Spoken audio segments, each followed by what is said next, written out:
Good evening, friends, compadres, peacemakers, people of the world. Good evening. Today I come to you from the corporate offices of Talking with Famous People, a place where all of your deepest and wildest dreams come true, even when you don't want them to. These are the ways of the things that you know. Such are the things of the ways that you are. When you know and when you are is how you'll be whenever stars remember you from now till then. Be with me now, my friend. These are the poetic words of the truth that you shall hear.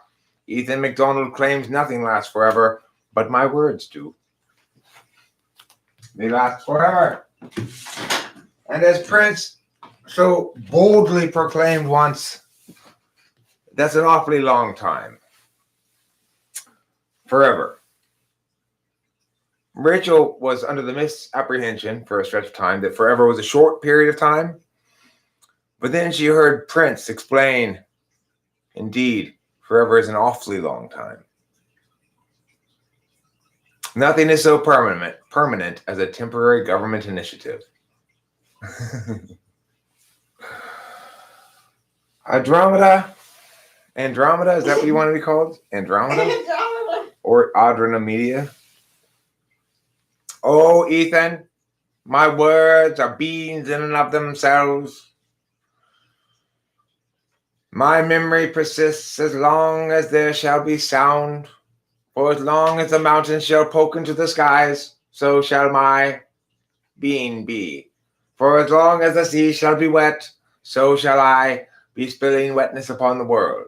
For as long as the winds shall blow, so shall the air come forth from my lungs, spitting words onto the world. Thus it is said, thus it is spoken. Wow. I feel like a new person.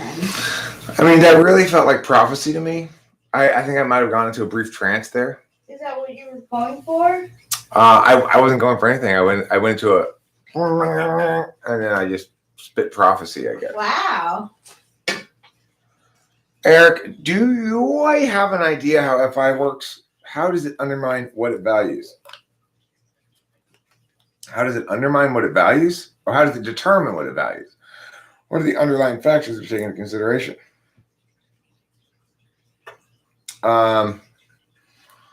Well, I would say the number one underlying factor is possession.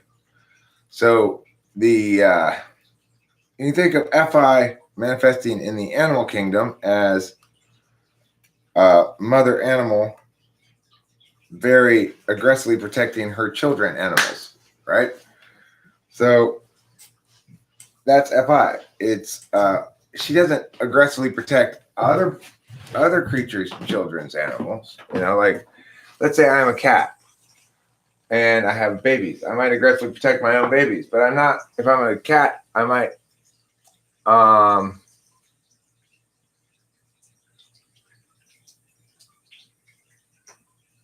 he called me a racist. I mean,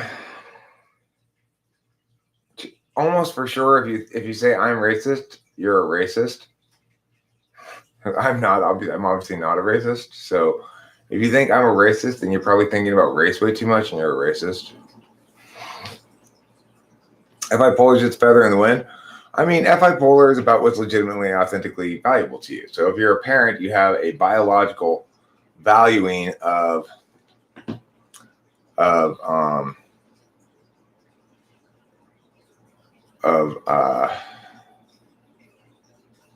a biological valuing of your own children over other people's children. So if they come out of your womb and you're a woman, then you have this strong FI response. As I noted, even in my cat, when my cat had babies, before she actually gave birth to them, she got super, super affectionate with me on the bed, just like rubbing through purr, as the FI hormones poured into her, you know. And then she gave birth that night, later that night in the bed. And that's how we have pee-pee. Yeah, so FI originates from the fact that certain things are legitimately linked to your interests. You could also think of FI as being, I worked hard to hunt and kill this animal, and as a consequence, I would like to be able to eat the thing that I got. I don't want it to be stolen from me by another animal. That's another form of FI. It's like it's in my interest. It's mine, right? He told me that he had audio problems, which is why he failed the TI and SI tests. What does that make me racist? How does that make me racist? What was his warrant for me being racist? Because I typed him as an ENFJ, not an INFJ?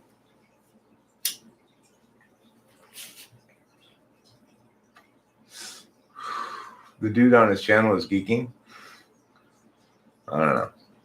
Well, whatever. People can say whatever they want about me because I'm happy to defend myself on anything. So it's like my position is, if I actually am racist, good, call me out on it. Let me fix that problem. Of course, I'm not racist, so I'm not worried about being called racist. I'm the least racist person there is. Why? Well, because I'm fluidly transracial. But that's since your race. His basis for you being racist is because you typed some other girl ENFJ and she was white and he was black and he didn't act like her. You labeled him ENFJ because he was black. I mean, I labeled them both ENFJ because of how they performed on the various tests that I gave them. And I ignored affect as the significant factor. That's just called being smart, not being racist. And his accusation of me being racist is the result of him being stupid, not him being black. So, stupid people say stupid shit. What do you expect? FI is the internal self-generated validation of one's own values, emotions, and self-worth. It's valued because I like it. I mean, it's totally, I would say it links to ownership, value because of ownership, value because of interest. It's an interested calculus that attaches to that which it perceives ownership of or seeks permanence of. So, the biggest fear for a lot of first-time parents is that there's something is going to happen to their kid, and sometimes it makes them irrational. Like, I remember one time Delilah was very deeply asleep, and we got very concerned because she didn't wake up easily, but it was really just because she was very asleep, Mm-hmm. And I remember we got kind of panicked.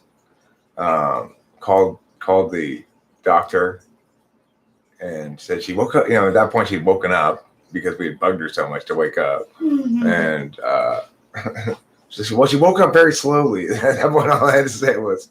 And the lady's like, "Are you a first-time parent?" The nurse, I'm like, "Yeah." She's like, "Your baby's fine." Aww. Hi, random composer. Yeah, I know. I could tell you're Kyra. I can see your face in the picture. Yeah, he paid so he can use the session to affirm a persecution complex all he wants. The thing is, it's such an odd reason to conclude that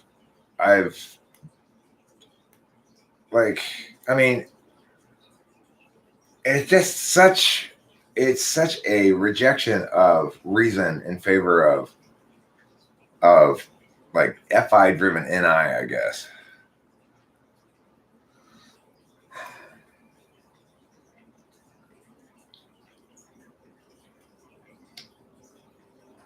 Right, Legends Fall. I feel the same way, and this is the thing. Legends Fall said something important. I feel like as an FI polar person, my sense of self-worth is entirely dependent upon external metrics like what have you done for me lately? But I also think that applies to, we assume other people are going to draw that conclusion as well. They're going to say, we're going to say about them that our value to other people is contingent upon our utility to them. And it's why we don't tend to like to ask other people for things. And we like to prefer to be the one who does nice things for other people, because that way we think we maintain our value. One of the weird things that that I've experienced being FI polar is like not quite getting that, because my dad says a lot of TE shit, like, wow, what am I getting out of this relationship and shit like that. I forget that it's like I'm inherently valuable to him for FI reasons, just as my own daughter is to me, and that whatever his harsh words are, that's not going to change. It's like there are more sometimes where I'm more useful than others, and he being NI polar will say things that are just like that make me stress, and then realize, oh, that was just what he was saying at that moment, and then I go, okay, well, whatever. I do the same thing. They're talking about Prince. I saw his video upload. He gives host Eric Sumker, but overall a bit emo outrage without understanding how the cognitive functions work. Well, it's not surprising.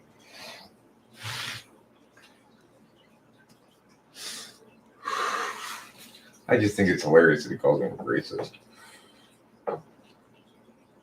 Like, I won't even factor in voltology into my typings. Why would I factor race in? Right. It's funny. I went inside and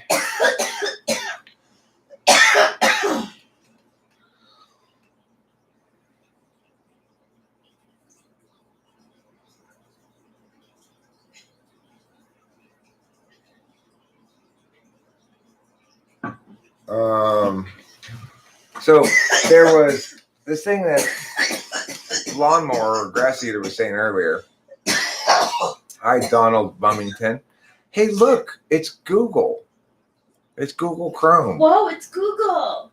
Google Chrome's here. Hi, Google Chrome. Hey. Welcome. I use you all the time.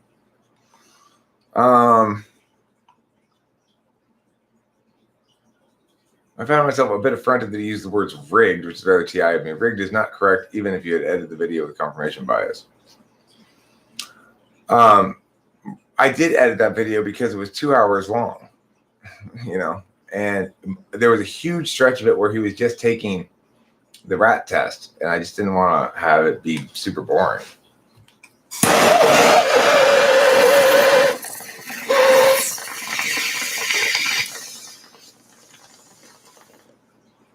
I also knew when I edited it that it opened me to that critique. Like,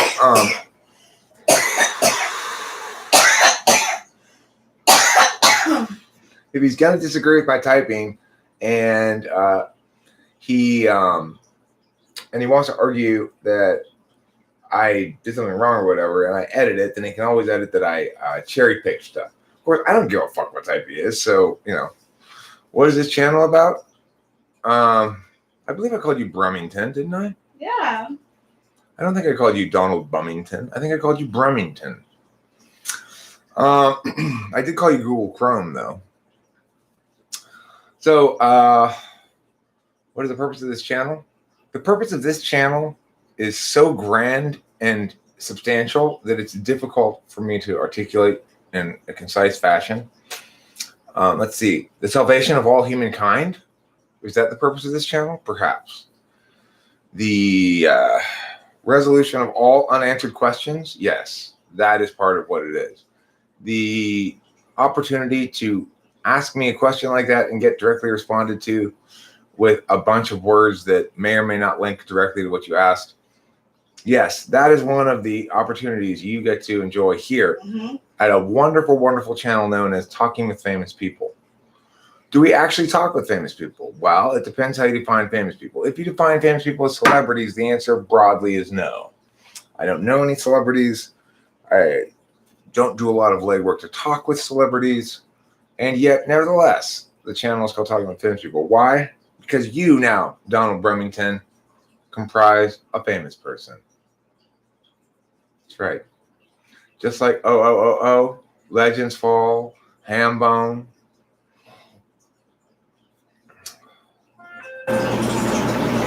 Asha Deep TV.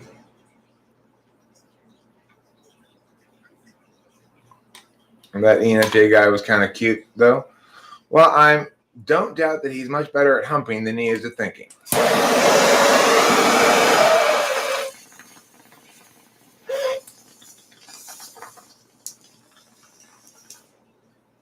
It would be hard to be worse.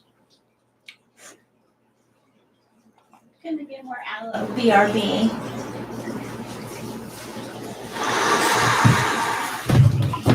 All right, then you do that. You BRB. That. Would you like the flashlight? Yeah. Here you go. This will help you see. Oh my god, they are so fucking helpful. Okay, take the 10 to the T10 south to the 605 west to the Neil Mount, and then go get some aloe. Then yeah. How much better is INFJ than TI than ENFJ TI? You know, it really depends, and I think it's important to remember that that the TI skills test will tell you some information about where a person's TI is, but it's not the skills that we use to test TI are not exactly the same thing as TI. It's still a correlate. It's just a process correlate rather than a affect correlate. Am I an MBTI channel? I mean, I do talk about cognitive functions of the personality type a fair amount. I get asked a lot of those kind of questions. It's probably what most people would identify me as, but I don't. That's not how I self-identify. Don't forget about your burrito. I won't. I'm letting it cool down. Oh, yeah. What's more definitive, yeah. So the thing is, I'm transracial. Yeah, Donald Brumington. Are you a spite monkey? Are you spite? I am transracial and transageal, and I'm also actually transgender. It's just that I go from extraordinarily manly to sort of womanly and back again. Don't forget about that's true. Yeah. And don't forget about all licenses all the time. Right, because I'm really got a good in with all licenses all the time. I'm a licensed metaphysician, so there's a lot of shit going on around here. It's not the sort of thing one can sum up easily because it provides so many important services to so many people. It should also be noted that I'm concurrently streaming on Twitch. Yeah. For all you Twitch peeps. Your friends don't believe in transracialism? Well, your friends are transracialist. That's why. I mean, what could be more transracialist than dismissing the very existence of my race? That is as transracialist as you can possibly be. It's like saying, can you imagine if I were to say black people don't exist? Oh my gosh. No, transracialist. I'm not transrace, I'm transracial. And you're ist against me. Okay? Okay, don't get him wrong. When he gives that face. Yeah, you're getting this face. Yeah. Like, are you serious?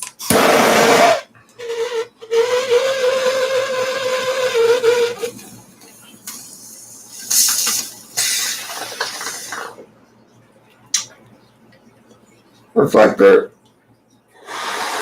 Incorrect. I was the first, the grandest, and still the primary fluidly transracial person in the world, which of course makes me extra disenfranchised, extra marginalized, and the only person who can truly claim, hey, it's a transracial thing. You wouldn't get it.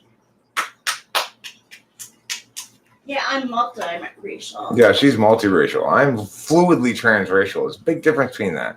Do I play games? I've been known to play a game or two. Yeah. I've had a few streams where I streamed, for example, Among Us recently. I streamed one time Goat Simulator. Once I streamed Minecraft. That was There is a difference, yes. Racially fluid means, hi, Tyne Bug, how are you? Racially fluid means that you identify as different races at different moments, whereas fluidly transracial means literally your ethnic genes are constantly changing. Because see, the way race works is if I extract your blood, if I take a blood or a swab of you, I look at it under a microscope, every one of your genes says what your race is on it. It says either like Chinese or Italian or whatever. So what happens is when you go to like 23andMe, they collect your I have a coughing machine in the background, Tiny Bug, that I just play so that it randomly coughs at times to make sure that we incorporate a little bit more of nature's wonder into the live stream. Nature's wonder includes coughing, of course. Actually, that's Rachel, my girlfriend. She's coughing. And it's not because she has COVID. Don't you worry, Tiny Bug. It's because, like me, she's pulling bong rips. Yeah, I agree. The coughing can be a little bit annoying. I'm not going to deny that, Donald Brummington. But you know what? You know what? There is so much good here that one is willing to endure an occasional cough. Ideally, with less fussing, even than the small amount of fussing Donald Brummington has brought to this occasion. Yeah.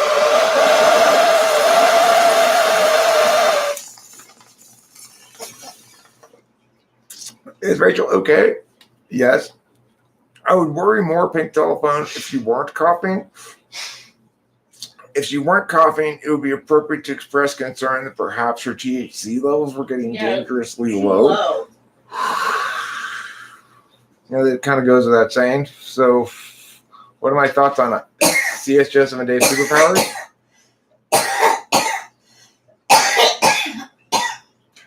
I think they're both incredibly wrong.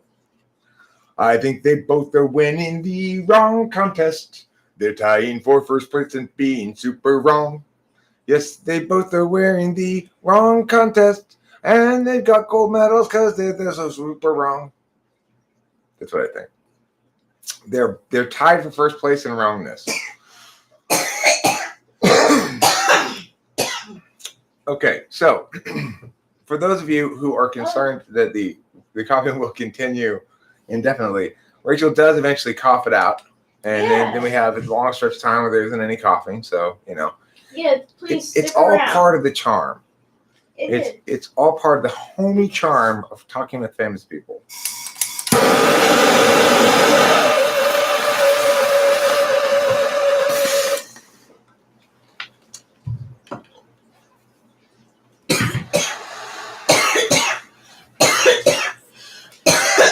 Not that kind of homie. HOMEY, homie.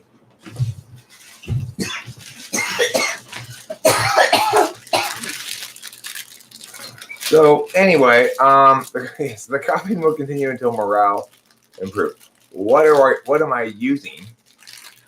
I don't know what you mean. What am I using? You know, what kind of strain of weed are we smoking? I forget what it's called, but it's a very good strain. We're very pleased with this.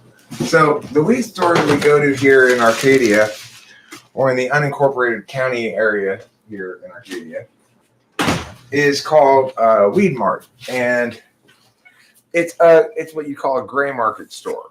So gray market stores they're weed businesses that are they don't pay all the taxes they're supposed to pay and stuff.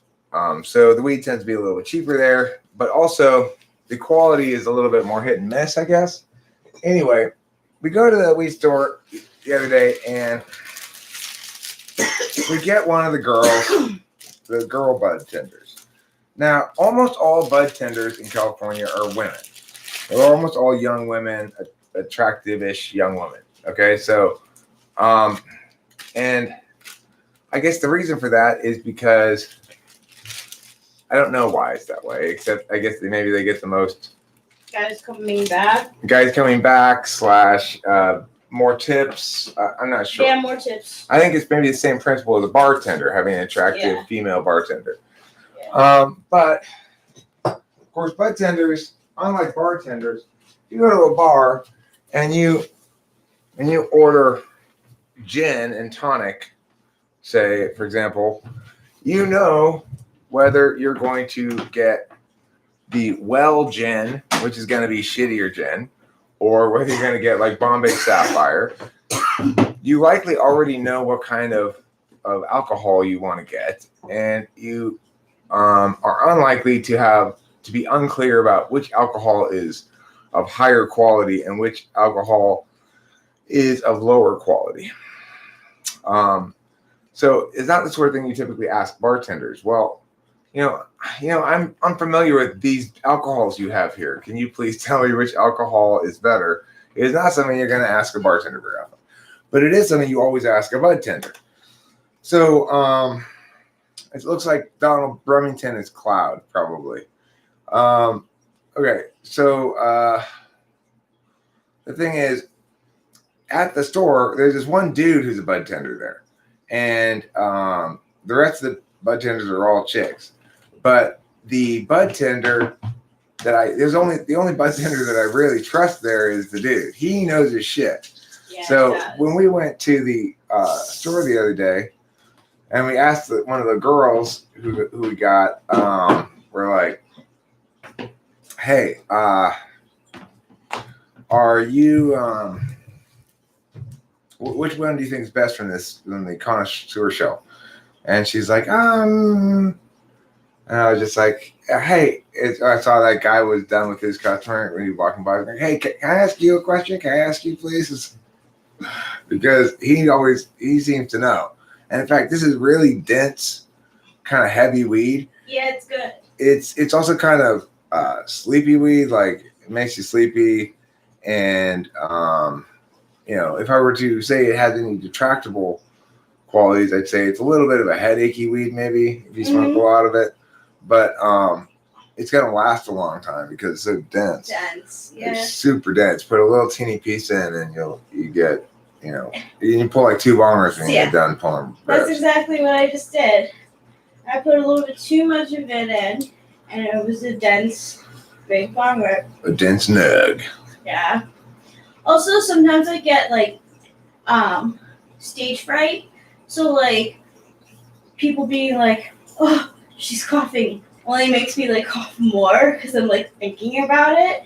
It's a weird like psychological thing, but it does happen. Yeah. Yeah. So it was like a. Donald Brummington, I am not going to play chess right now. I am obviously instead going to live stream. So,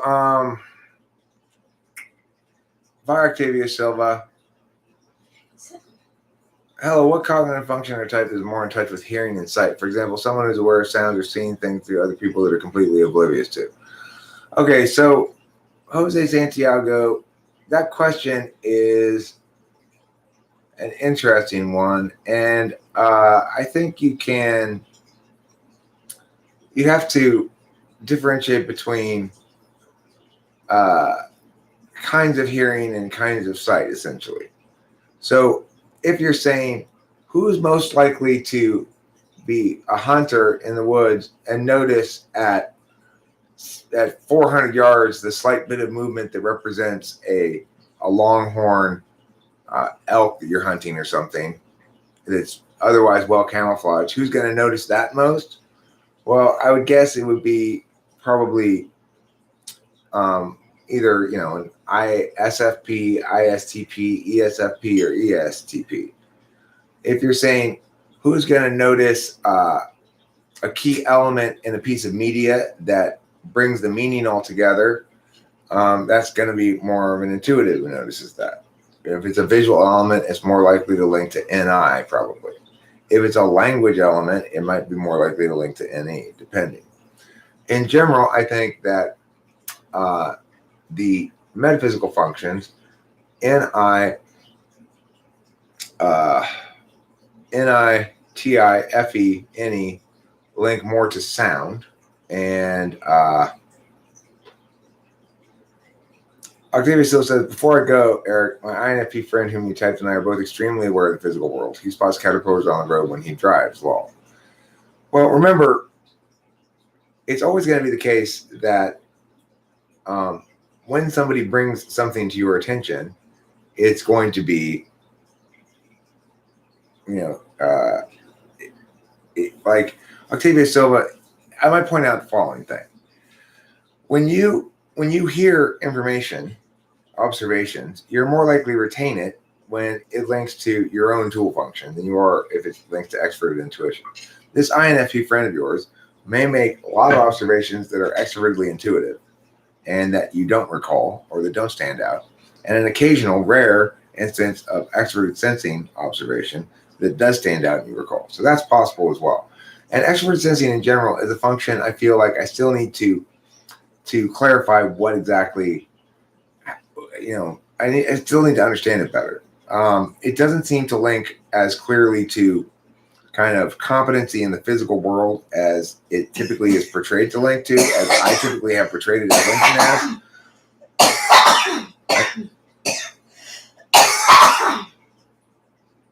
I think the link is weaker than I typically have made it out to be in the past. Hi, David Sanderson. No, I haven't checked my email. No, I'm not going to. I'm done working. It's Sunday. Stop. Okay. So the point is, when you're talking about extroverted sensing and introverted intuition, one thing I would say about my daughter who's extroverted sensing is she takes a lot of action. However, that action frequently is on the external metaphysical field. So Delilah is just as likely to want to talk a whole bunch as I am, but she talks about very different kinds of things.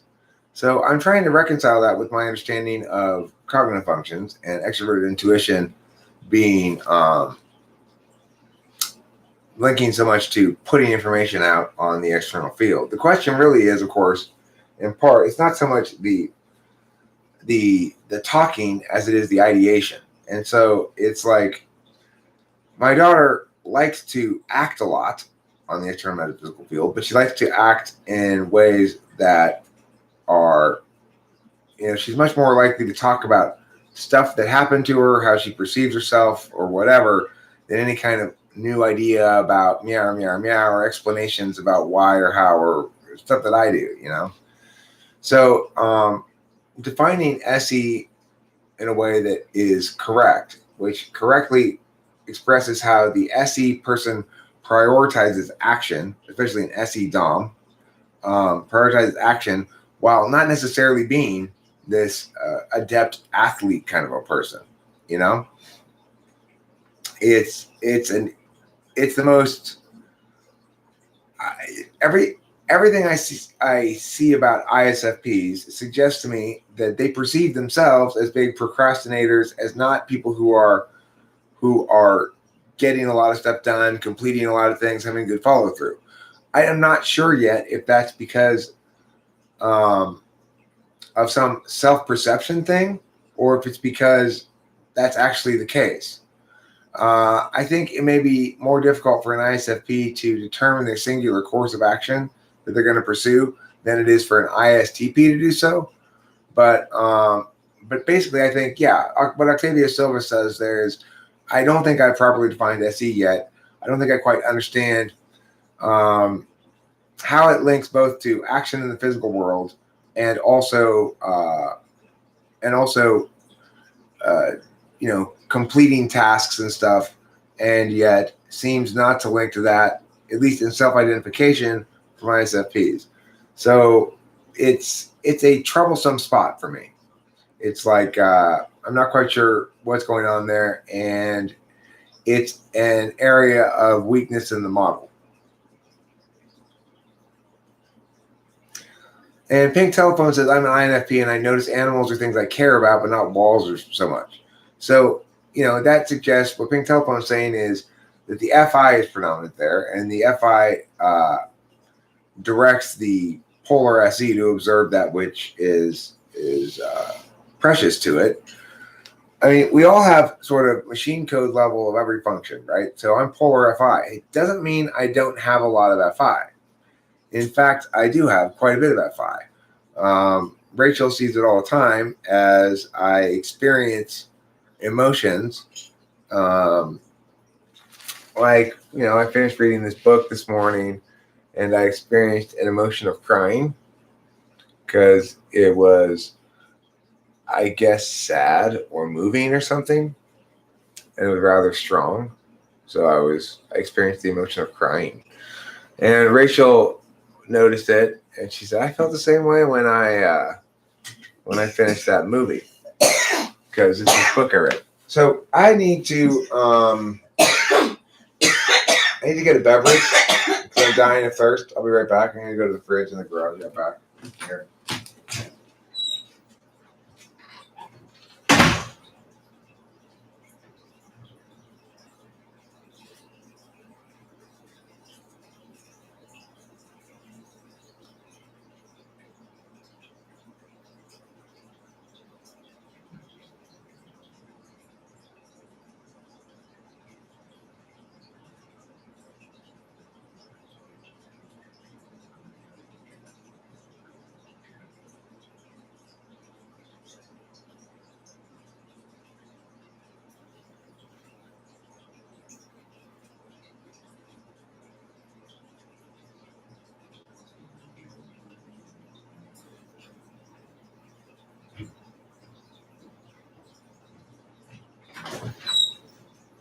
I got. Oh, thanks. I'll bring it in with me. If you want it, it's right there. Do you think that Tom Brady is an ESTP? I have no idea, really. No, neither do I. I don't have any opinion about it. I've not really heard him talk enough. I've not thought about him very much. That's the thing, yeah. He doesn't talk very much. He doesn't seem very ESTP to me.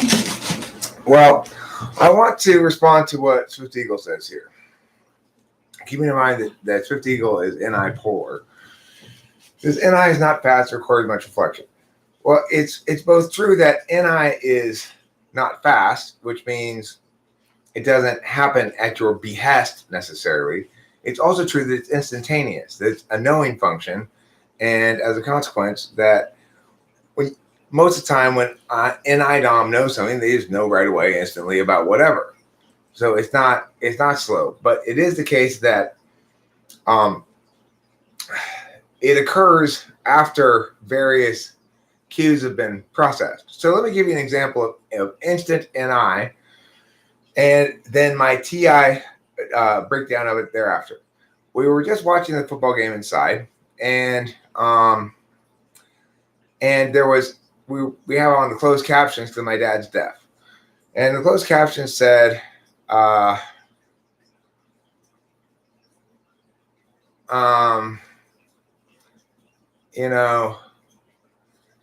it said something like, and this defensive end pulled to the right, blocking Mia, causing the play to be effective.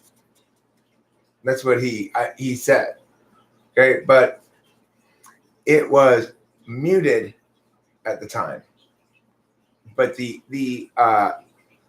caption said causing the play to be affected. Okay, AFFECTED. But I read it and I knew immediately that it actually, the person had actually said effective. I knew this immediately because of multiple cues. Number one, that the play had been effective. Number two, while it wouldn't be exactly incorrect to say a play was affected, in that context, it would normally be or correctly spelled EFFECTED, not AFFECTED. Affected means that in some way the play involves, like, you might say a play that involves a lot of fakery has a lot of affects to it. Maybe I know it would be an inappropriate word. It just sort of, it's not grammatically wrong. It's not. It's close enough that you could interpret it to mean something reasonably understandable as it was, but I could tell by reading it that it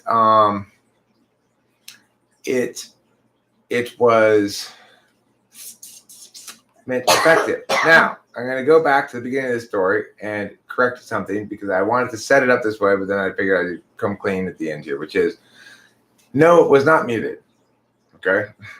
But I concluded that I thought all this shit through anyway. I concluded that had it been muted, I would have read it as effective, even though it said affected because of all the various cues. And this would be a good example of introverted intuition. So the thing is, it's not actually a real example, but it's a very good hypothetical example of me using NI to conclude something was meant meow when it actually said meow.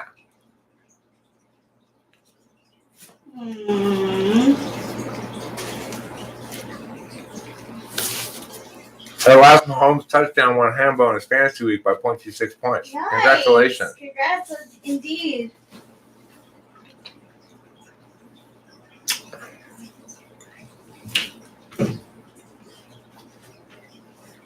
My ESFJ mom was reading a book to my niece about an angel cat who comes to visit a sick cat. I picked up on what was happening 2 pages in. She had to read the sentence, his heart stopped beating, before she was like, oh no. That's NI poor. That's NI poor. Oh, well, that's funny, Octavia Silva.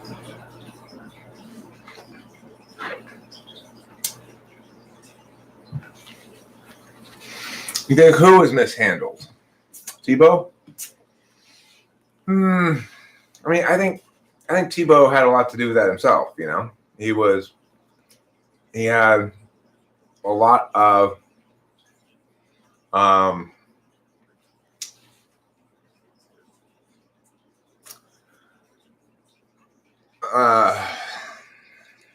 he had a lot of belief in himself that was perhaps, to a certain extent, unjustified or unwarranted by the reality. So Legends Fall says, isn't the tool function primarily negationary? That's a good question, and not one I've really explicitly thought of from that perspective before. I would say that the tool function is, TI is by nature negationary.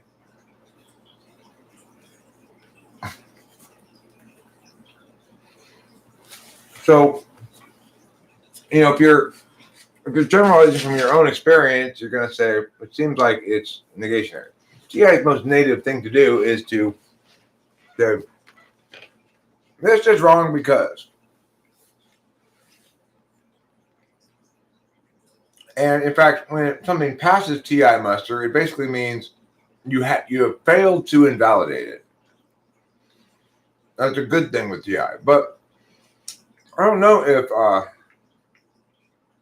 don't think it necessarily works that way for other tool functions. Like, I don't think FE tool function works that way. Like, if maybe it does. Like, as long as there's no FE problems, I'm satisfied with FE. That might be the case with FE tool, is it? You think that's the case? As long as there's no FE problems, I'm satisfied. Yeah. Eric, will you live stream on Thanksgiving?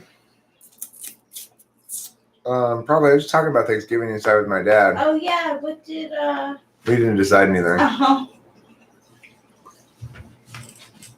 Is he's gonna be here? Yes. We're gonna do something together, the three of us, maybe Delilah too. Cool.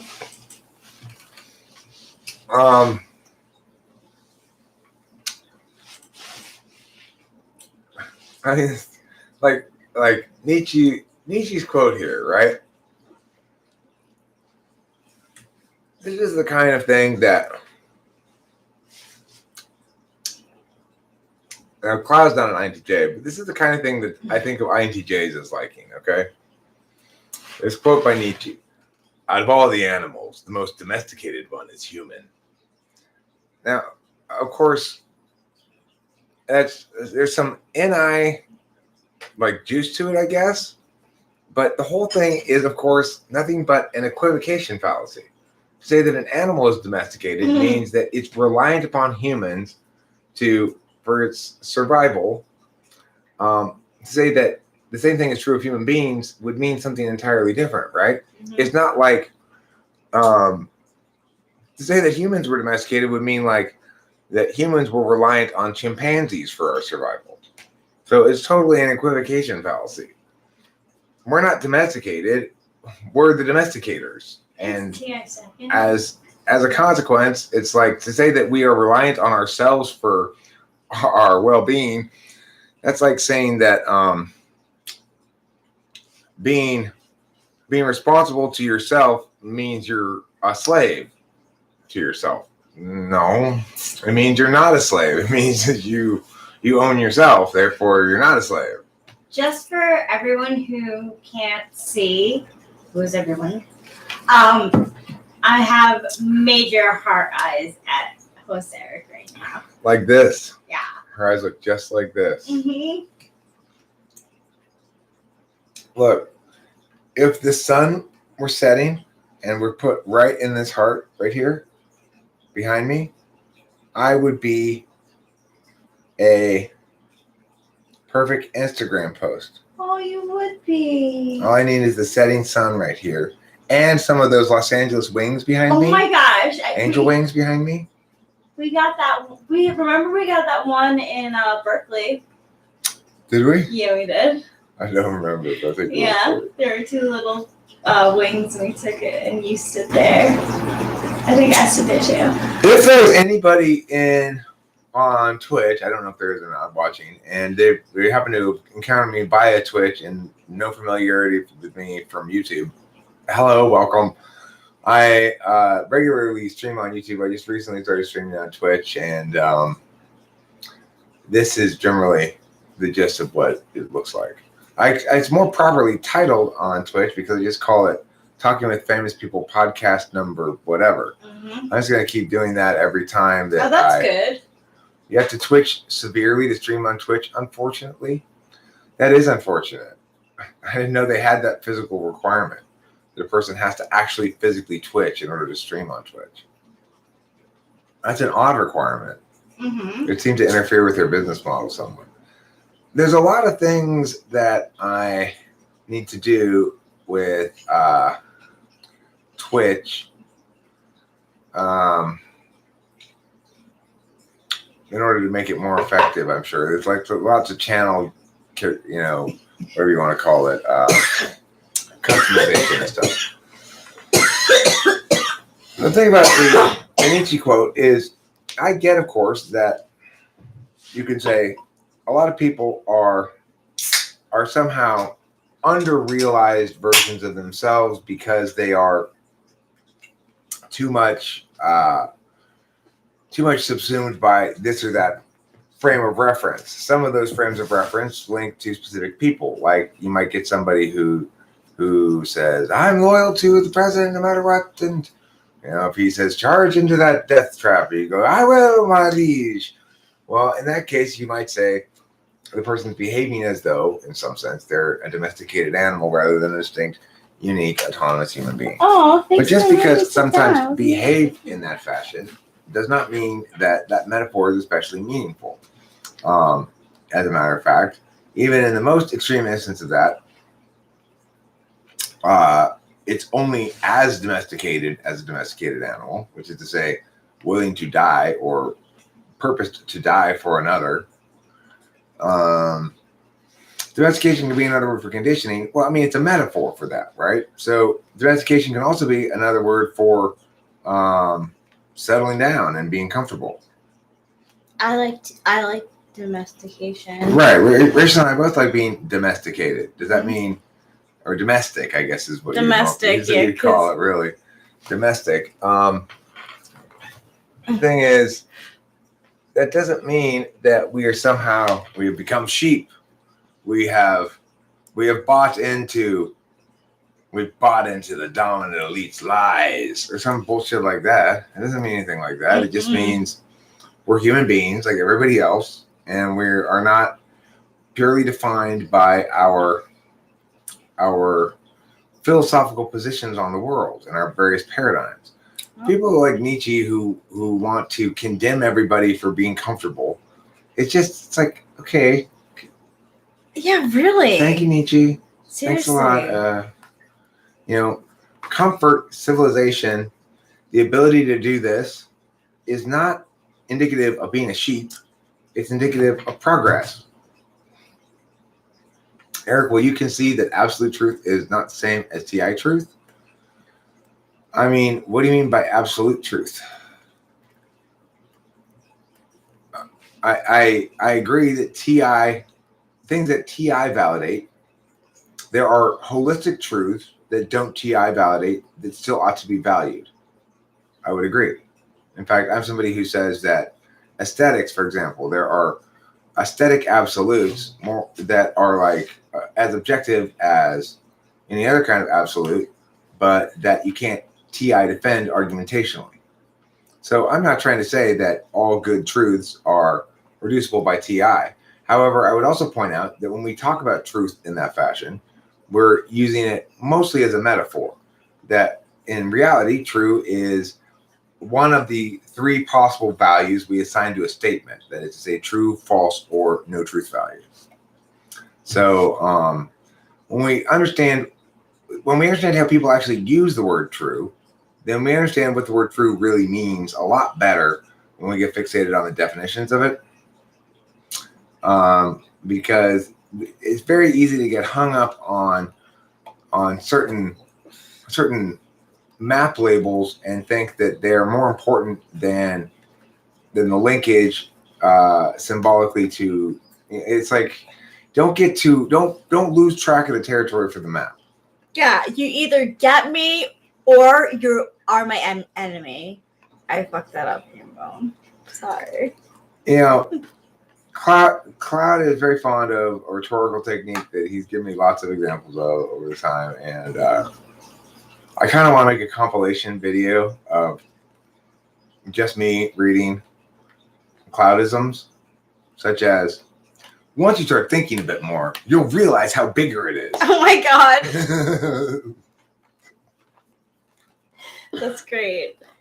Yeah, I should go through a bunch of these things and read a bunch of Cloud's ridiculous statements, just one right after another. Oh my god, that's great. Oh my gosh, you can make a book. You know, the provocateur at work. The Tao of Cloud, right? Call the Tao of Cloud. Could I have a joint? Yeah, oh my sure. gosh. Let's roll a joint. That sounds like a good idea. I bust along.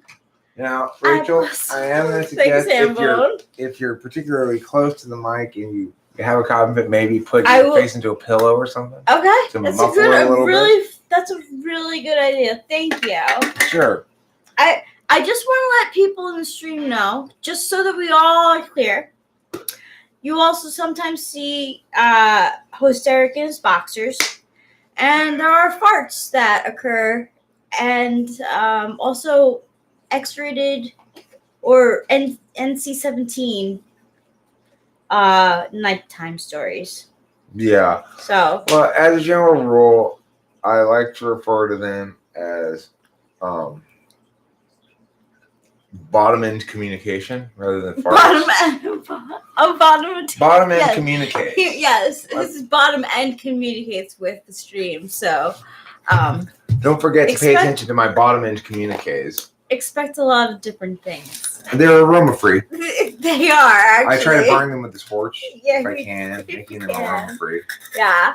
I do notice when they are torched, which is not often. They're intended to communicate only on the auditory realm, not on the olfactory. So if you are unfortunate enough to experience them on the olfactory, that information is exhaust information, not communicative information. Yeah. Whereas auditorily, if you slow that down, that's a whole paragraph of me talking. I will do my best with the coughing as well. And also, you're fantastic. I don't know. I'm fantastic? Yeah. Thank you. You're fantastic too. Oh, I love you. You know what we are? No. We're a couple of fantasticos. Oh! I've said it before. Yeah. You know what else I've said before? I'm going to say it again right now. Do you know what Rachel is doing all the time? I'll tell you, she's constantly re-astonishing you with her beauty again for the first time without stopping. Shockingly, Donald Brummington agrees with Cloud. Donald Brumington. Donald Brumington. Wow. Random new person comes in and agrees with Cloud about everything. It sounds like maybe somebody hired Eric's brilliant business idea, You and What Army? So the concept of You and What Army is it's an internet service where if you get into an internet fight with somebody and you're having an argument and you're like, no, objectivity is meow. And the other one's like, no, objectivity is meow. And you're fighting back and forth and you really get mad. You hire You and What Army. And then they send some actual people with like real life profiles who are willing to do this to go and be like, I agree with Joe here. I make good arguments on your behalf, I like that. Except Donald Brumington would probably, if you were interviewing right now for You and What Army, I'm not sure I'd hire you. You gotta come on. No, Donald Brumington. Oh. So, pretend I'm interviewing you for You and What Army right now, and I want you to really wow me with your making Cloud's arguments better rather than just agreeing with him. Okay. Okay, so I want you to actually progress Cloud's cause. Okay, like that. You and What Army? Right. If you want to get hired for You and What Army. Intuition is seeing with the soul. Dean Coots, that is not true. I'm so glad that we have Amazon Prime. Like, we get so many movies on that. Like, really? Yeah. Cool. I'm happy we have it too. Yeah. It was between Amazon Regular and Amazon Prime. I said, you know what? I'm just going to take a shot in the dark and think that Prime's probably better than Regular. You get the stuff the next day with Amazon Prime. And they have like TV shows and movies. So, Grass Eater, I'm glad you're here. I just want to mention that my dad and I had a conversation about that vaccine, and I said, I heard from you, that there's some weird shit going on with that vaccine. And my dad proceeded to tell me all about what you were talking about earlier, about the RNA and the different kind of vaccine class, and this is the first example of it and stuff. His position is that he doesn't really want to take it. He's not really planning on taking it, but he will if it becomes like a precondition to doing things. For example, if they come up with this vaccine, then it's conceivable that the nursing home would say, you can't see your wife unless you take this vaccine. In which case, my dad would say, yeah, you take the vaccine. Yeah. So I love your mom, but I don't think I would take the vaccine. Well, I told my dad I didn't plan on taking it until I saw how it played out for a bit. If it's a new class of drugs, then here's one thing though, Grass Eater. Let me make clear. I'm not agreeing with you about this point about it being remotely activated. I don't know what that means, and so I'm not agreeing with that until I hear a lot more about what you mean about that. Okay, it sounds like bullshit to me. Let me just say that. And I don't agree that this is part of some grand conspiracy or something like that. But I do agree that based on what I've heard from my dad and which was consistent with almost everything you were saying, is that don't be a guinea pig. Don't take the first generation of this, is my suggestion. Yeah. Nice, Swift Eagle. Like those symbols there.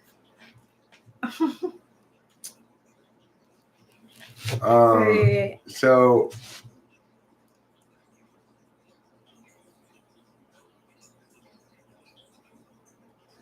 the thing is, I'll see what the first generation of people who do take it, how it works for them. If it works fine and there doesn't seem to be any problems, then fine. I'm not opposed to vaccines in general. No, me neither. No, I usually get INFP psych. Understand this very clearly. I do not think there's a grand conspiracy.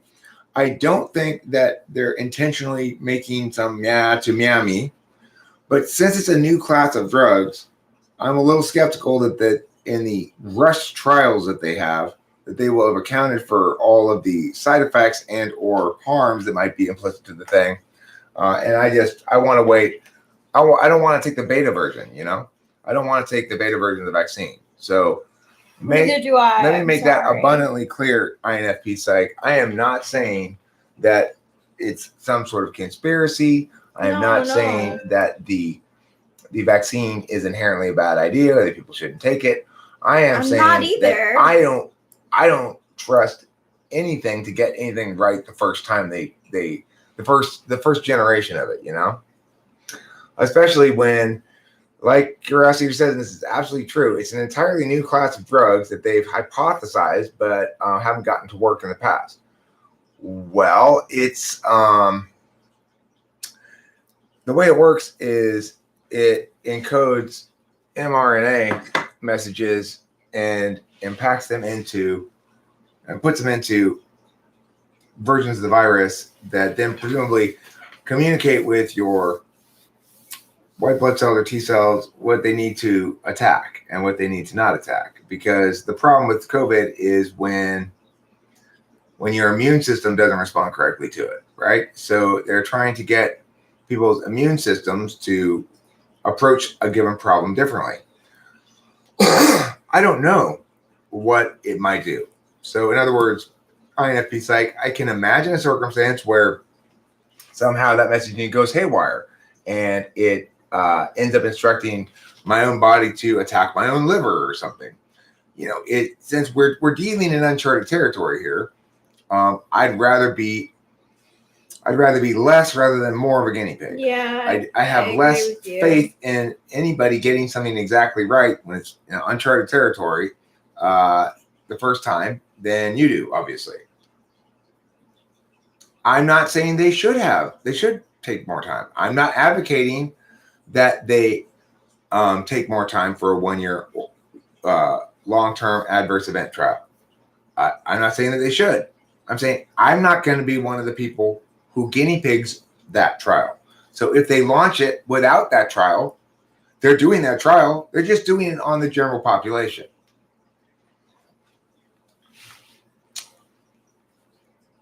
I don't want to be part of that trial.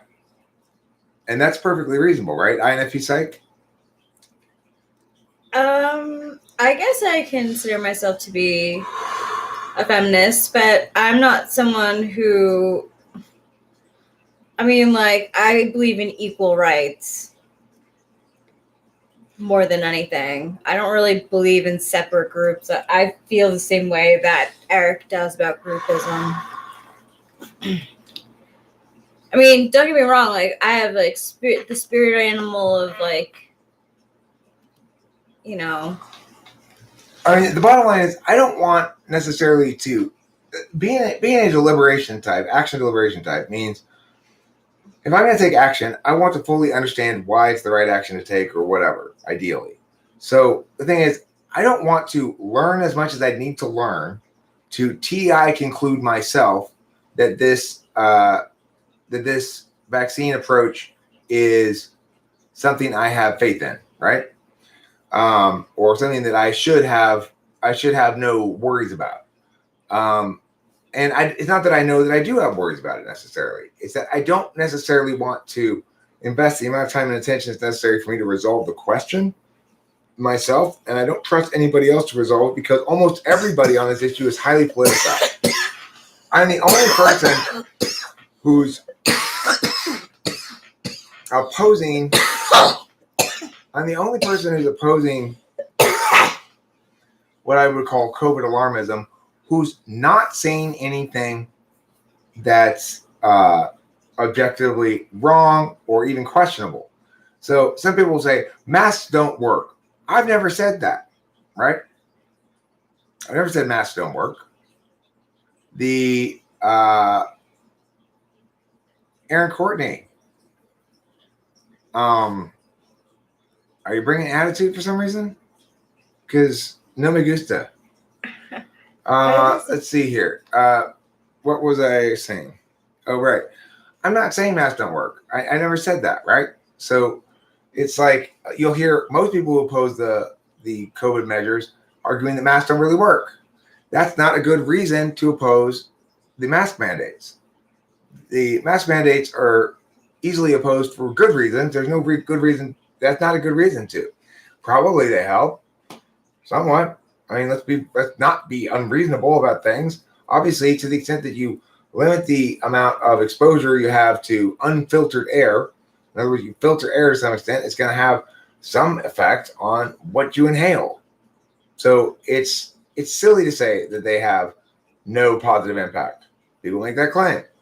I don't. People say it's a conspiracy, it's a meow, it's a meow, it's a meow.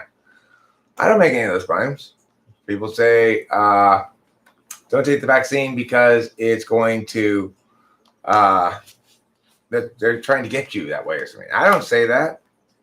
All of my claims are totally reasonable. My point is, for example, when Trump says, well, we should just forget about it because of herd immunity. Well, that's bullshit. Because that's not this isn't that kind of virus. You don't get herd immunity to it.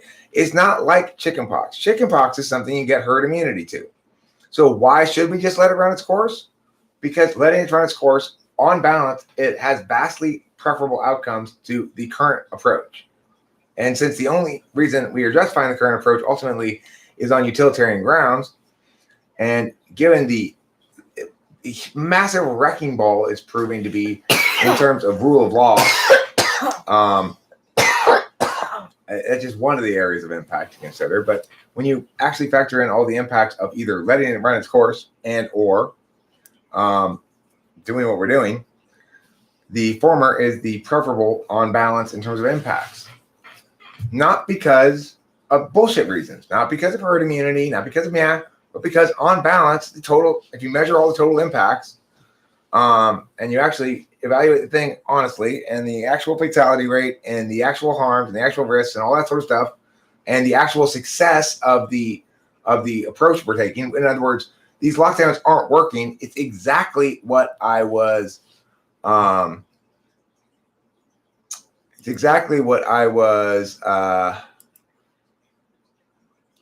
what was the exactly comment? what I predicted at the beginning. Okay, exactly what I predicted at the beginning was going to happen. I said, if in fact everything they're saying is correct about the COVID virus, then what will happen is the lockdown will occur for a month or two. They'll lift the lockdown, and then all of a sudden rates will spike again, and they'll have to lock down again, and the rates will spike again, and they'll have to lock down again, and it'll just happen indefinitely. So we can't do that. So we should just let it run its course. So I said at the beginning, very beginning.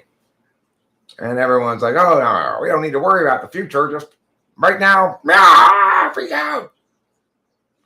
So, my opposition to things has always been on point, never irrational. Never could you accuse me of misinformation or disinformation. Never could you accuse me of false, fake news or whatever. Everything I've said is absolutely legitimate. And has been right on point from the very beginning. So the thing is, the problem is this. People get so attached to, at one point in the beginning, you did claim that herd immunity would be the outcome. I said that was one of the possibilities, depending on how the virus played out. So what I was saying is, if you do, in fact, gain immunity to it, from exposure to it, then that would be the outcome. If you don't, then what would happen is, and the thing I described. So that was conditionally stated, and I was correct in that regard, since the antecedents of the conditional proved to be false. The statement as a whole is true. I acknowledge that there were things we didn't know that were yet to be determined, and I tried to work out the conditionalities. If X is Y, then meow, but if X is Z, then meow. So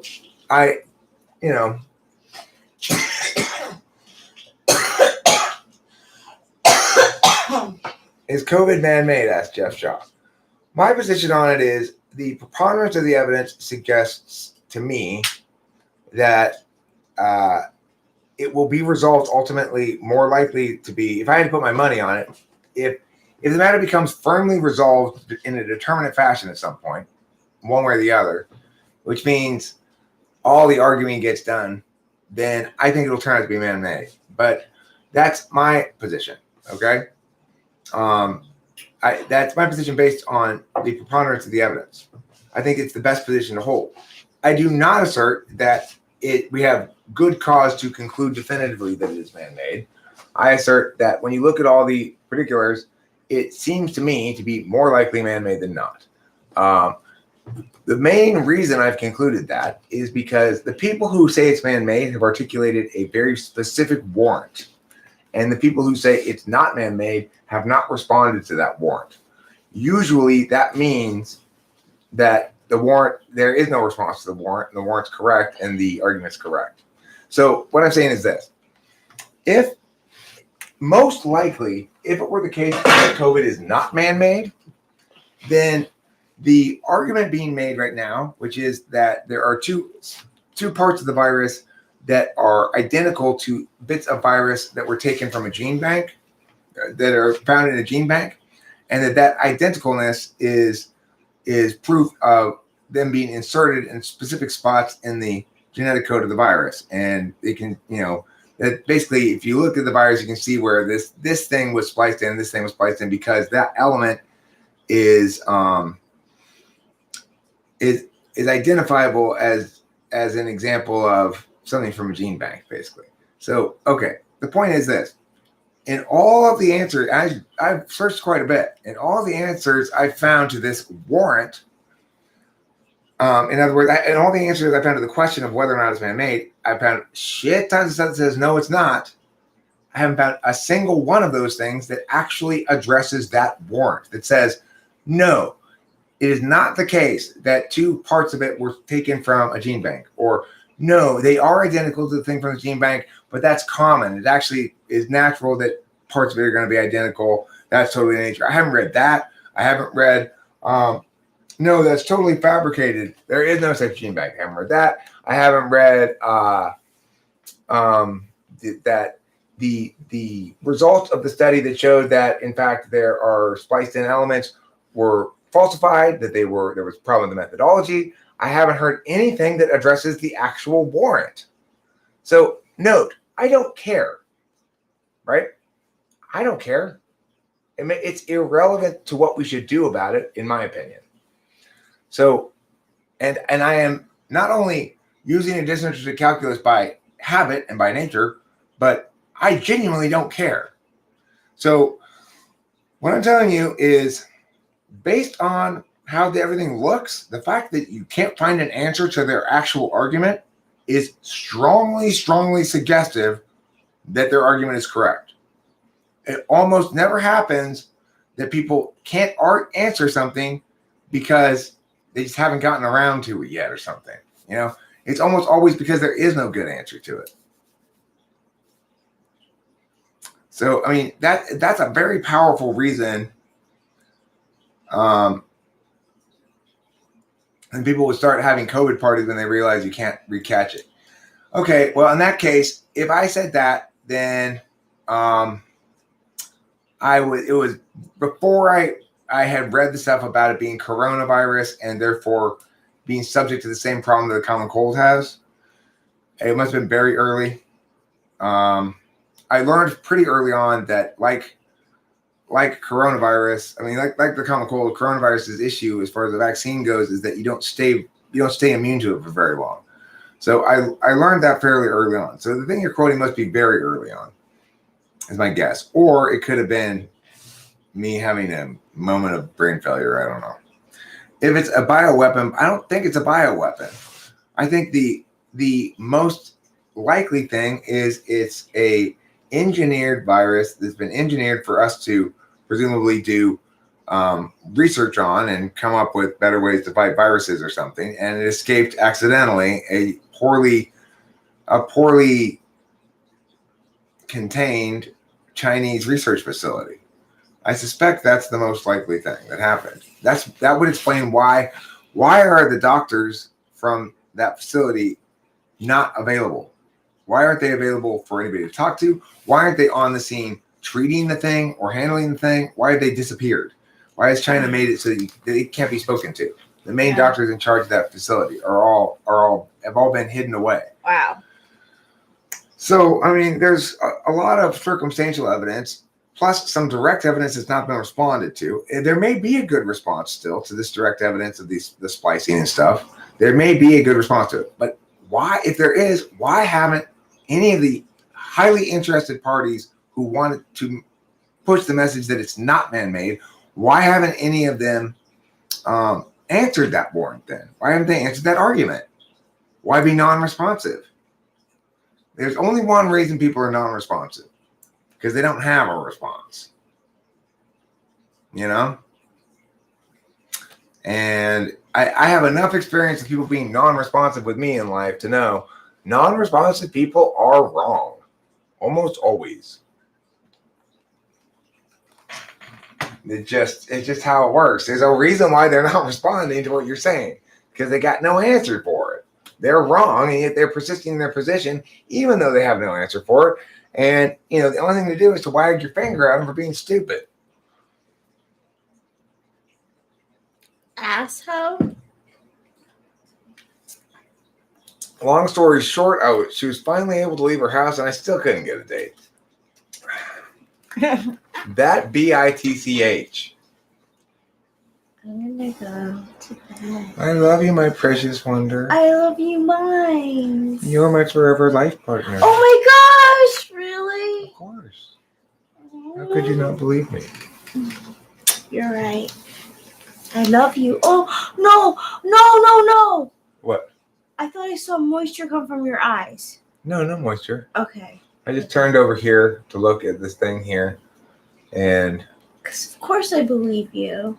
I just said, so people can't negate your argument. This is what made me change my.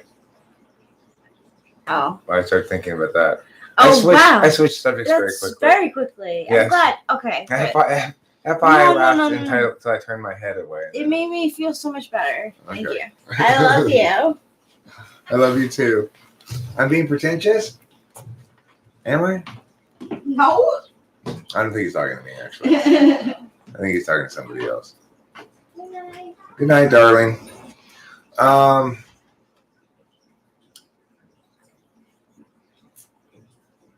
Swift Eagle's going to barf. Barf? Don't barf.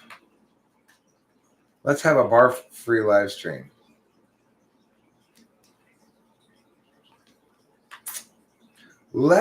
I'm going to try to be more pretentious, okay? I'm going to work on it right now. Let's work on being pretentious. So then I saw important things in a European destination city that's kind of under the radar because it's really cool. Hi, the Lexion Trio. How are you? Let's say that technology has been a boon. Do we stop all progress? Do we destroy technology and adopt anarcho-primitivism? And if we should, is it realistic that other people will get on board with your advocacy?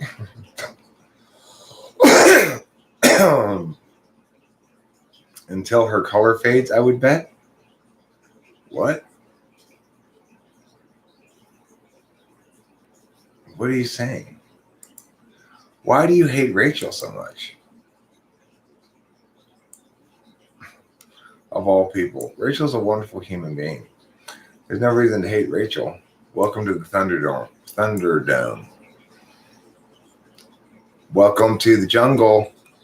We've got lots of cheese. Would you like to eat some now? You just have to say please. We've got the cheese that you're looking for. This favorite kind of cheese. For example, Gouda, or perhaps another one of these kinds of cheese. Welcome to the jungle. Lots of kinds of cheese. Jungle. Welcome to the jungle where there's lots of cheese.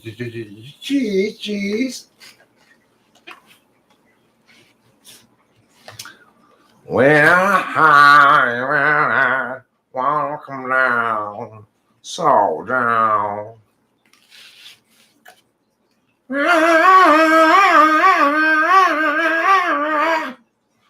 Oh, Axl Rose. Who here agrees with me that of all people in the world, Axl Rose is the absolute coolest? Hands. Axl Rose, absolute coolest. Sup, CJ O'Connell. We're talking about who is the absolute coolest, and it's pretty hard to deny that the absolute coolest is Axl Rose.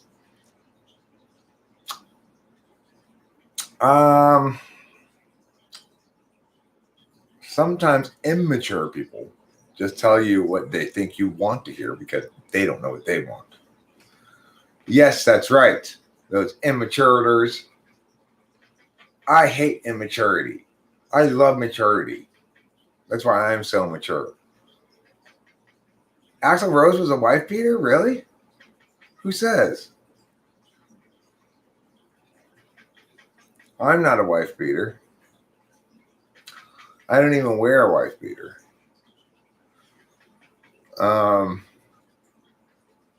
It's like all I have to do is sigh in frustration at Rachel to cause her to burst into tears. That's all it takes. I don't even really ever say a harsh word because we're both rather sensitive, I guess, in that regard. A lot of people in his quadra are esoteric fascists. Which quadra is that? Is it the fascist quadra? Eric, me and Pink Telephone are being serious right now and you're poking fun at us. What are you guys being serious about? What are you talking about even? Pink Telephone, what are you talking about? I don't even know. I have no idea what anyone's talking about. I'm just saying words randomly pretty much. I didn't even see Pink Telephone. I think I'm on Top Chat. Maybe Pink Telephone doesn't qualify as Top Chat because they're so regular chat of them. I don't know. Maybe Pink Telephone has hidden me as a user, so I can't see her anymore. Yeah, I don't see any Pink Telephone. They must have removed all their shit or something. I don't know.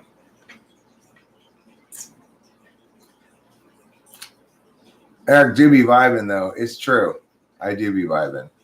Oh, you're invisible. You're invisible like syphilis. I mean something good. Something good. What's something good that's invisible? Not syphilis. Not syphilis.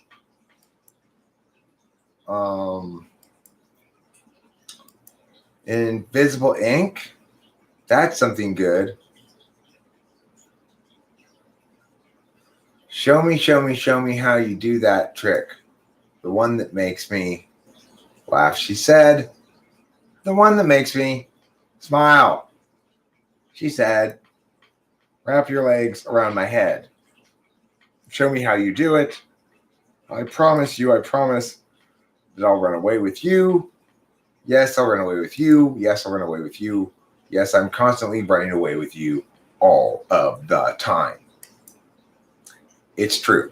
I'm not lying this time. I would never lie about that. What is syphilis? It's a kind of Norwegian lettuce that they serve in fancy restaurants and salads. It's like you get arugula, endive, and syphilis salad. Hi, Rachel in bed. Hi, my precious angel. Cloud, are you causing unnecessary meow meow? You know I don't like that. Okay? I'm about to time you out, mister. Don't get yourself timed out. I can and will do so. I just want to say I am really delighted because it doesn't happen often. I'm really delighted that I was accused of being racist today. That's why I typed that guy ENFJ. It's because I'm racist.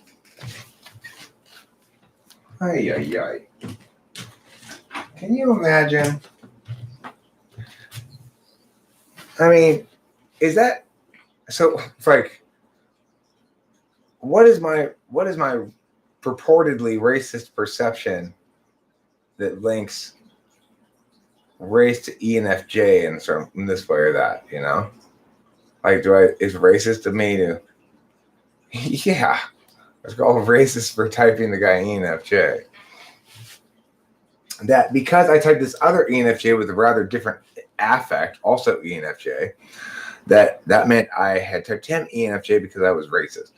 Apparently, I haven't seen the video, but I was told about it shortly upon arriving here. And of course, it doesn't make any sense at all. Because, like, I mean, does he think ENFJs are a bad thing to be or something? I'm not sure what he's trying to say. It sounds to me like he's more typist than I am racist.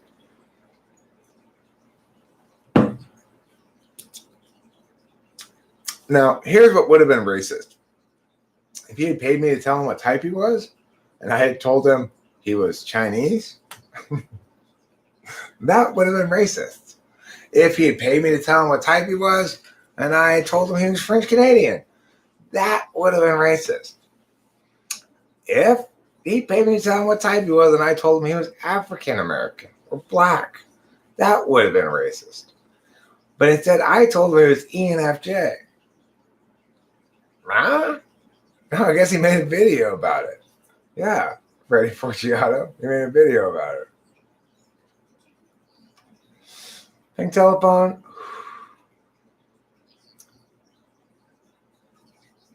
Why are you sad? What's happening here? Is that the lady? Is Pink Telephone the lady you're talking about, Hambone? That you've been talking about? Pink Telephone, are you Hambone's uncooperative other?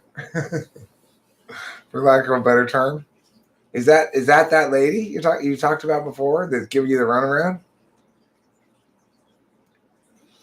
Oh, you're not that lady. Oh. I thought maybe you were. Why does it make you sad then for him to ask you your relationship status? Okay, well, that's not 100% no. Hambone's withholding judgment, but that's what TI Doms do. Don't worry about it, Pink Telephone. I trust that if you had been that lady, the color of your telephone would more likely have been yellow.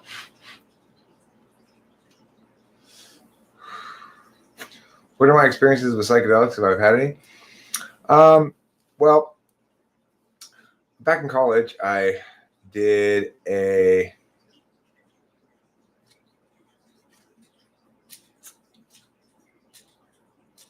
some acid, I did some acid, did some mushrooms, stuff like that. And one time I took acid that was substantially too strong, I would say. The trip lasted a very long time. It was what you would call a bad trip, quote unquote, and kind of scary. And after that, I didn't take acid again for a while. I've taken it more recently, though. I took it maybe 2 years ago. It was pretty weak. I've taken mushrooms in the last couple of years. I like taking mushrooms. I take them when I can get them. If they show up around me, hey, mushrooms available, I'll get them, Well, I mean, mushrooms are nice. Mushrooms are pleasant. I don't take a lot of them, so I try to generally take about a half an eighth, maybe up to an eighth, depending on how strong they are. What do I learn? Nothing. I don't learn anything. I will say this: after I take mushrooms, for the next couple of days, I feel more like, that shit I worry about is not a big deal. Whatever. I don't know why I fret over stuff. I feel more like that in the next couple of days after I take them. But, I don't fret over stuff as much as I used to in life. So there's that as well.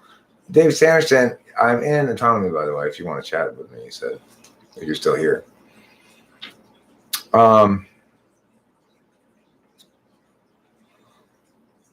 Cloud, will you stop with your meowing all the time?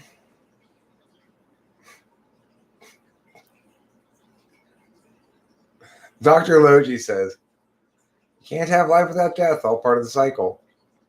And then Cloud says, so by that logic, I should feel nothing if you try to kill my family or me? What? The expression by that logic means something, Cloud. Your conclusion is not derived as a necessary consequence of his logic. So that's not by his logic at all. His logic is not saying how or when you should feel what. He's acknowledging that death is part of life. That doesn't mean he's saying, therefore, we shouldn't care about it at all. My goodness.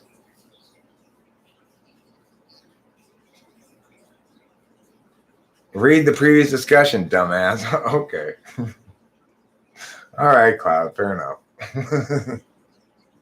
I think it might be the case that Cloud just successfully accused me of being a dumbass, but I'll find out in a second. I did jump to some conclusions there. Everything nature has to go through cycles, life and death. Death is destruction. In Hinduism, Lord Shiva is the god of destruction, for example. And then Dr. Logi says, so why are you worried about AI destroying the universe? And Cloud says, AI can't destroy the universe, just this planet. I'm not worried. I just prefer life over death. And he says, well, that's part of life.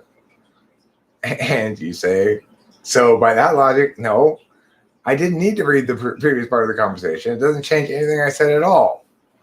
I stand corrected about my standing corrected. I correctly did intuit that exactly as it meant to be intuited. No, it wasn't. What are you talking about, Cloud? It was not the case that by his logic, you should feel nothing when somebody tries to kill you or your family. It does not follow from what he said. That's not what he said either, Cloud. You just make random shit up. Oh my God. It's like, do you see how frustrating it is trying to engage with this guy? I've got to make a video. It's just nothing but Cloud nonsense.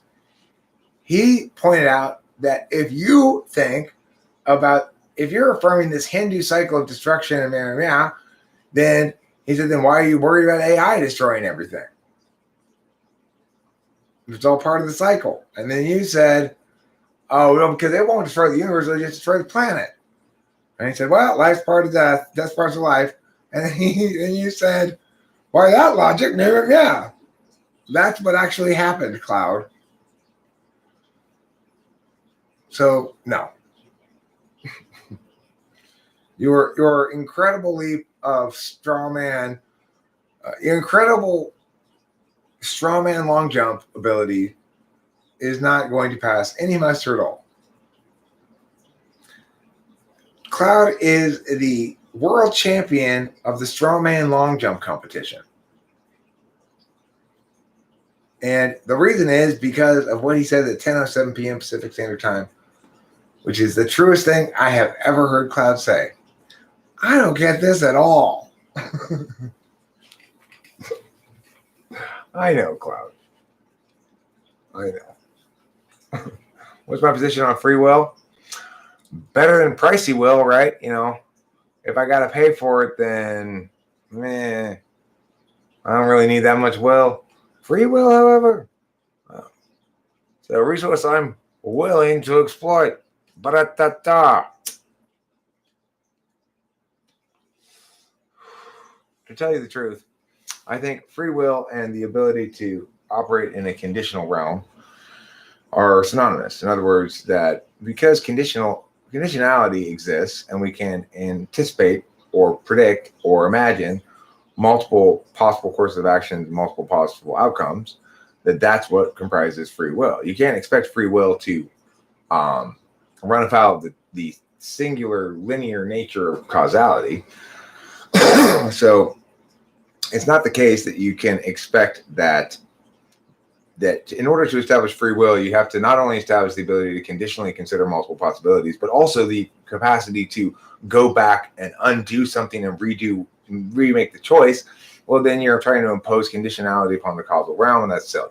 So in other words, there's no reason really to affirm determinism at all, because it's implicitly runs afoul of the fact that we can conditionally consider multiple conflicting options before making a decision. And there's no other meaningful way to establish what free will is except to establish that that's a possible thing you can do.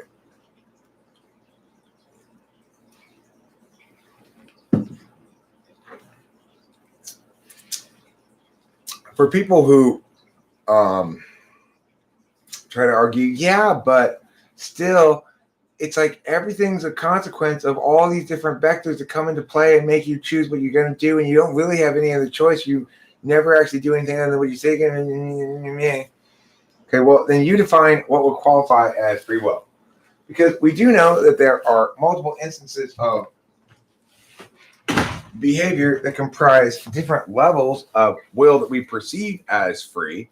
So in other words, if you force me at gunpoint to pick up some leaves, it would be perceived as a less freely undertaken action than if I chose to pick them up myself, right?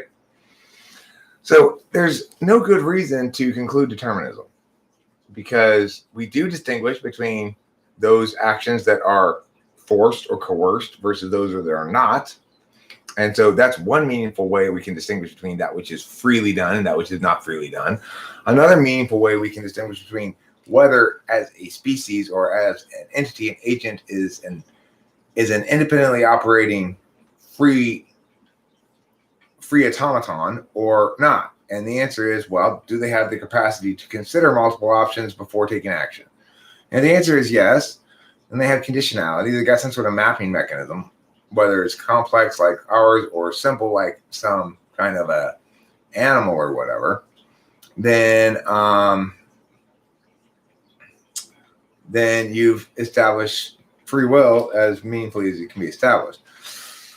What if you try to sit down for just 5 minutes and try to clear your mind of thoughts and yet they keep coming? Then you are probably an extroverted intuitor on the front side of your cognitive function stack. There has been this persistent narrative of ontological violence towards extroverted intuitors. So the philosophy of the East, the Buddhist philosophy, Zen philosophy of meditation, of clearing the mind, the idea that the problem is your monkey mind running wild. All of those notions are ways that NI people, introverted intuition, impose their cognitive function bias on everybody else. That is not a good way for, say, an ENTP to meditate ultimately. To sit zazen, to sit still and silent for 40 minutes like this, staring at nothing, it has an impact on me, and it's not a negative impact, but that's not the best way for me to meditate. The best way for me to meditate is to take a warm bath and go, Why? Because I am seeking knowledge, but not that kind of knowledge. And it's what comprises a good sort of interface protocol with the spiritual world depends a lot on what your cognitive function stack is.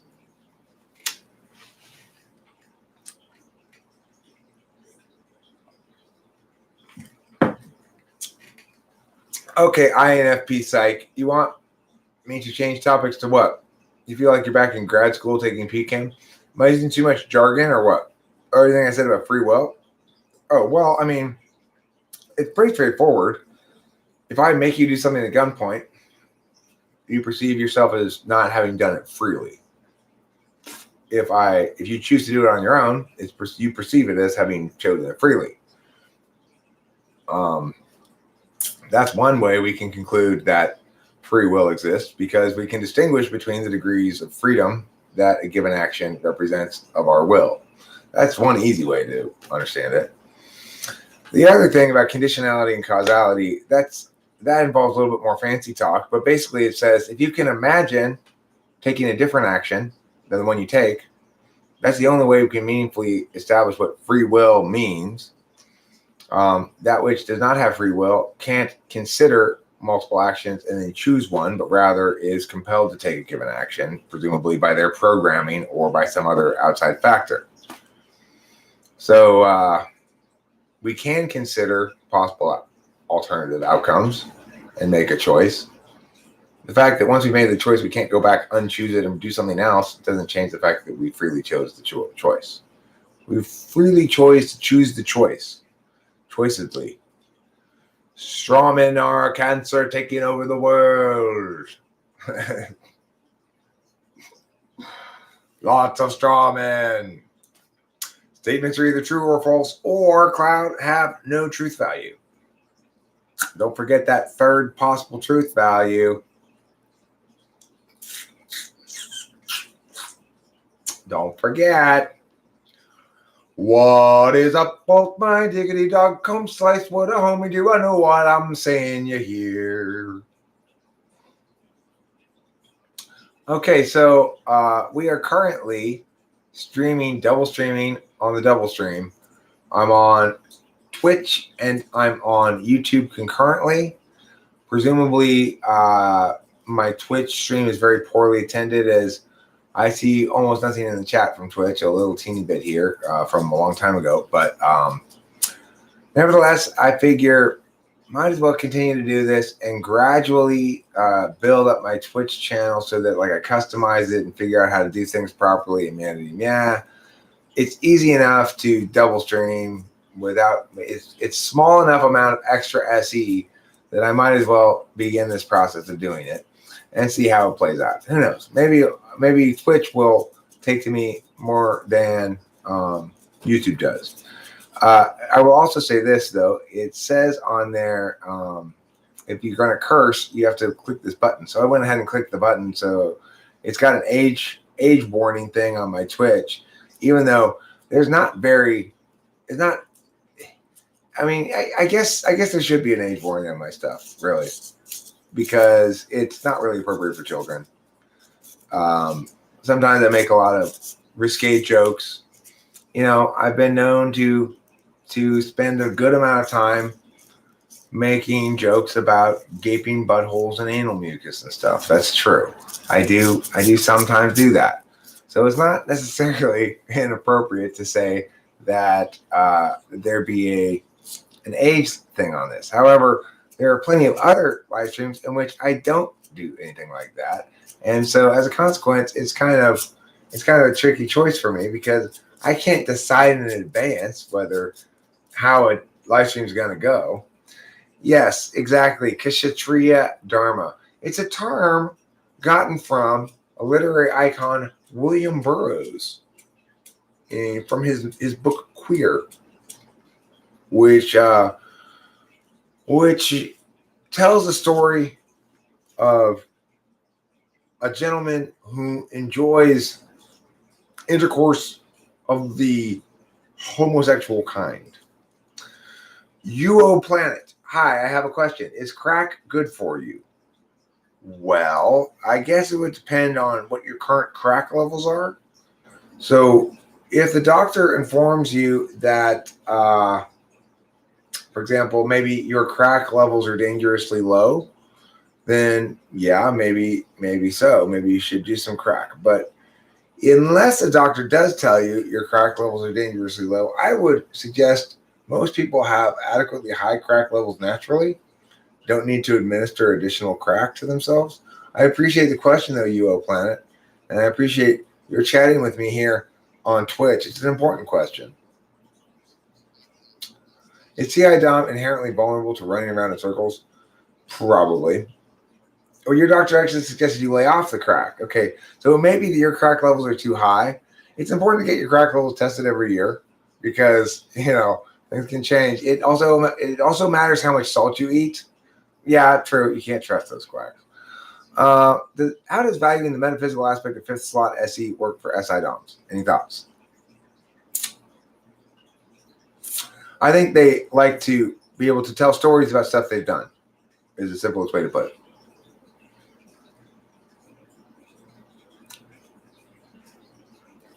You seem to be a general expert in specific subjects. Yeah, you could call me a pundit, UO Planet. You might say I'm a broad topic pundit. I'm perfectly happy to engage on just about any topic, really. Some topics I engage more from a position of expertise and others more from a position of curiosity. So if you happen to talk about a subject that is a subject of expertise of mine, then I will talk about it from a position of an expert. If you're talking about something that I don't know about, I'll typically say I don't know anything about that, or I'll say, oh, if you mention something that I'm not familiar with, or about a topic I'm not familiar with, and bring something else, I'm rather likely to say, oh, well, tell me more about this thing because I don't know about it, or Google it, So, but regardless, I'm willing to talk about stuff that I don't know about too. And I've been doing this kind of chitty chatting for quite a long time now. So as a consequence, I've got a lot of experience talking about a lot of different subjects, and subjects recycle. People talk about politics, the specifics change, but the issues don't necessarily. The core warrants of the arguments don't.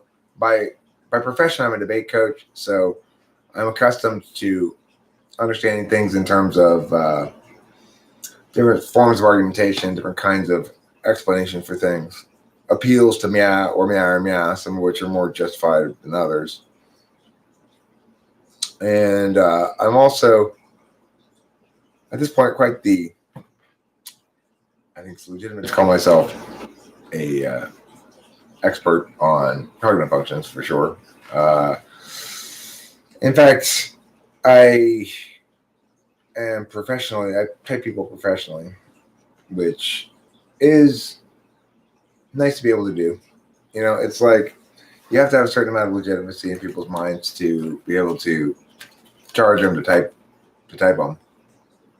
And I try to give I think people get their money's worth with me, and I don't charge an outrageous price. I charge $100 for hour-long face-to-face for typing sessions. So I like to think that my product is both high quality and not overpriced.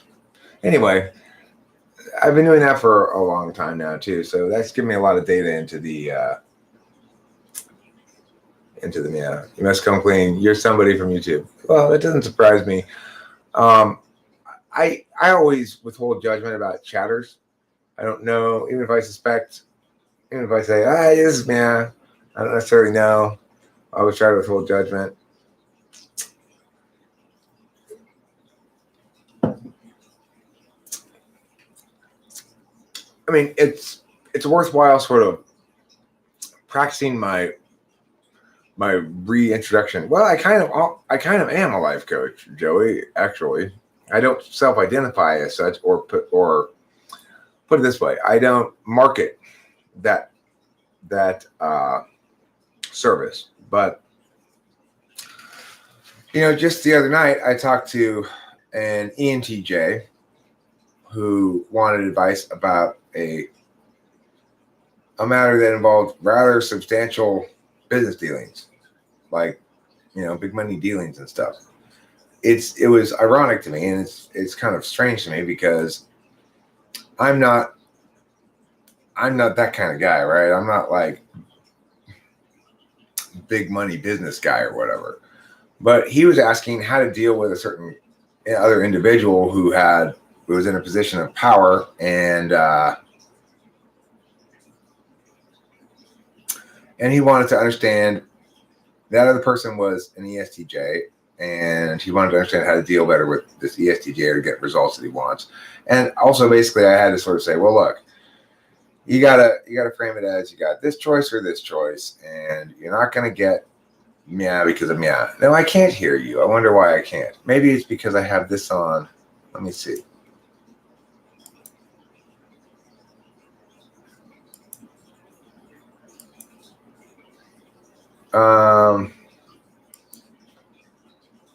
Well, it's not you, it's me. So I guess what I have to do then is the following thing.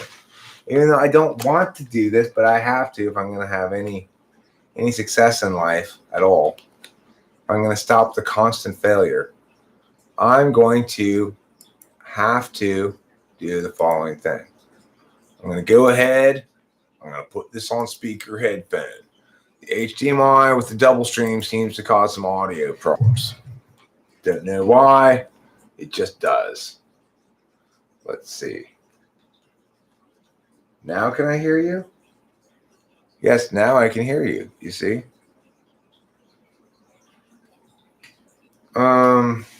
So anyhow, and I believe also it should be the case that the Twitch viewers can hear you too. However, it's not the case that the YouTube viewers can hear you. Isn't that exciting? Yeah.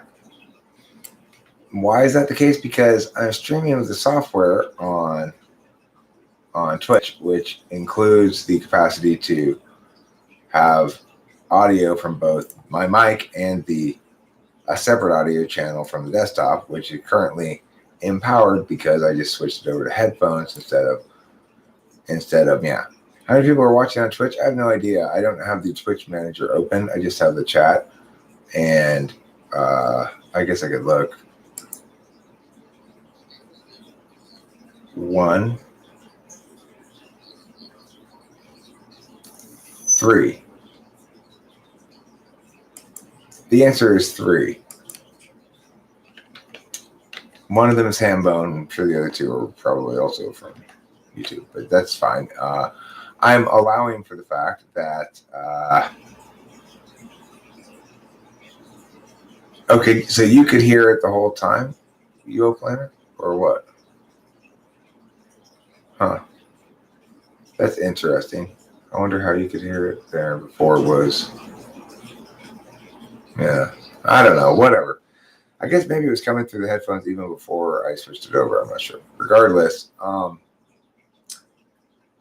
so my take on Twitch is that, like anything else, if you keep doing it over and over and over again, then the platform starts to meow you in some way, probably. You know, so I don't know. I just figured do a bunch of stuff and see what happens.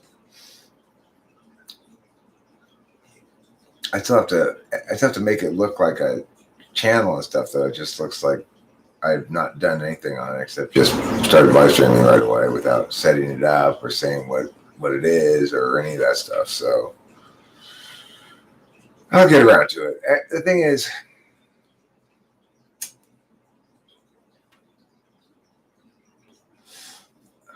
that's a good idea for a video title. What's all the fuss about Twitch streaming? That's too long of a title. It won't fit. But I mean, people won't be able to see much of it.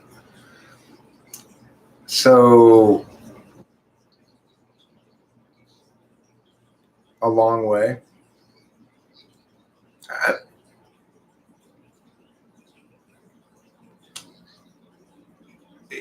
It is a long way to go, but the thing is, I've gotten to see on YouTube how the transition from small to big, how long that takes is different, very different for different people. For me, it's been an extraordinarily long, slow grind, so to speak, although I haven't perceived it as a grind. But whereas for other people, they just zoom right past me in a matter of a month or two. So it really depends on, I guess, a lot of factors. I don't suspect that I'm more well suited for Twitch's existing audience than I am for YouTube's existing audience, but one never knows.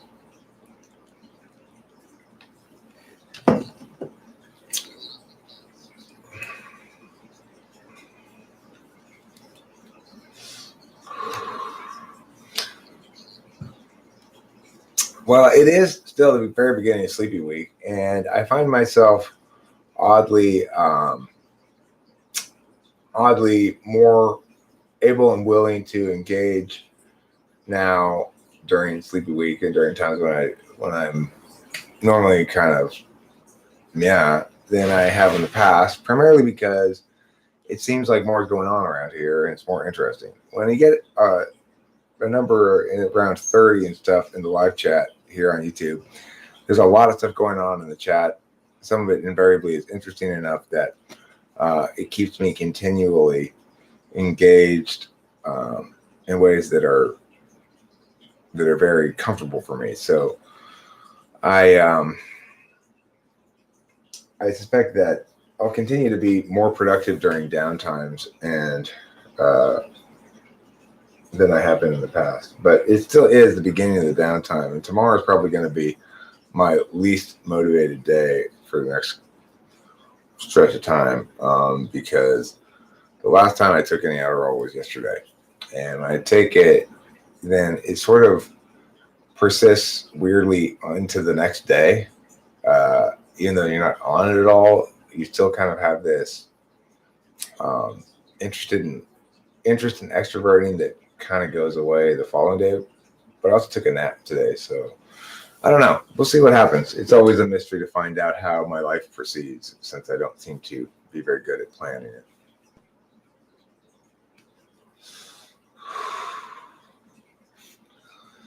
So, I'm going to wrap this up in about 5 minutes, giving a 5-minute warning. Sometimes my 5 minutes turn into 15 minutes, but I'm not exactly tired, but I'm probably.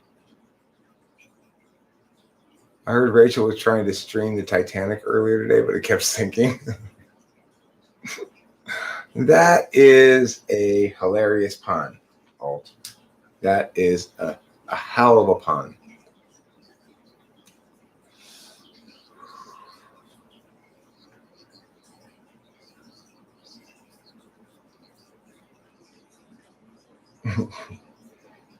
Right. Well, I mean, it's a weird warrant, right? Because it suggests that I either think, okay, people of his race, whatever that is, are Mia type, or he thinks Mia type is bad, and I don't like being identified as Mia type, and it's bad. And since he's identifying me as something I don't like, I'm going to confer the motivational to him as being something dishonest, like, I'm not typing you this because you're that type, but because I'm racist.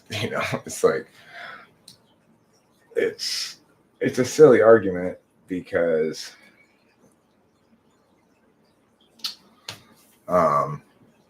it's like, I don't think, like, if you were gonna try to accuse me of typing you as a type that is like a type people don't want to be, and that therefore I'm racist for typing you as that, you'd think it would be like ESFP, maybe. That you'd say like, okay, well, I'm not an ESFP, and I know how you are about ESFPs, Eric, so you must be. That would make a little bit more sense, but I mean, I don't have anything against ENFJs at all. I don't think there's anything wrong with ENFJs, or I have a problem with them or whatever. And I don't think in general the world has a negative perception of ENFJs. So it's like, how would racism expressed as me typing somebody as an ENFJ is a little confusing to me. Well, more than a little confusing. It's complete nonsense. Anyhow, so don't blame you. Don't blame you, Hambone. I don't expect to see instant results on Twitch at all. However, I will say this, that having an active stream here on YouTube, and the Twitch is just sort of this secondary thing that's going on, is makes it very easy to not worry about what's happening with Twitch, which makes it very easy to continue doing Twitch, because I'm not putting any weight on it, and it's not important. And if it happens to catch on, fine. If it doesn't, fine. Doesn't matter, because I've got plenty of things to engage me here on YouTube in the chat. And ultimately, that's what makes, for me, the live streams fun, is that there's plenty of interesting conversation to have, because people say things that are worth talking about.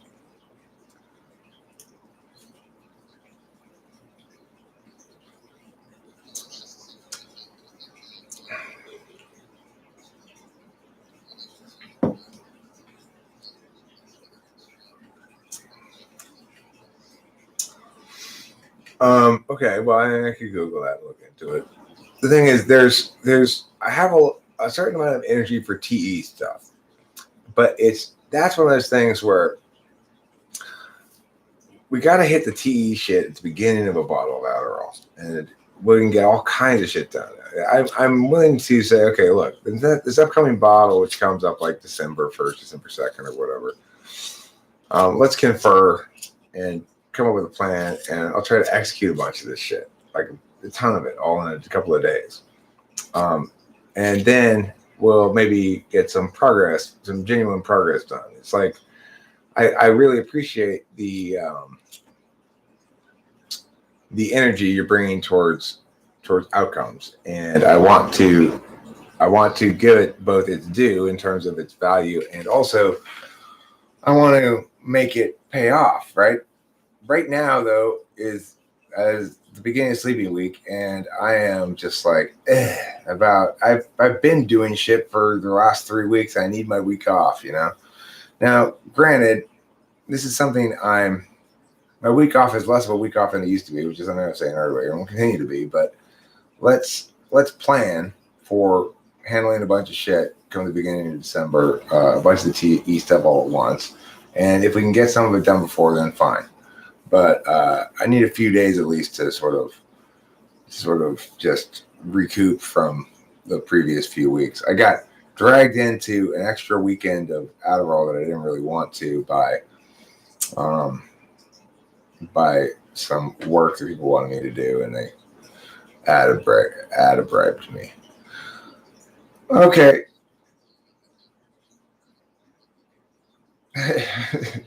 Is that another cloudism? Yeah. Well, Cloud, you are an impressive person. Yeah, sleepy week union.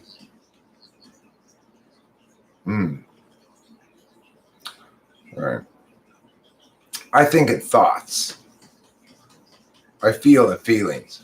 My kitty wants it. Okay, I'm going to wrap this up. Thanks for being here, everybody.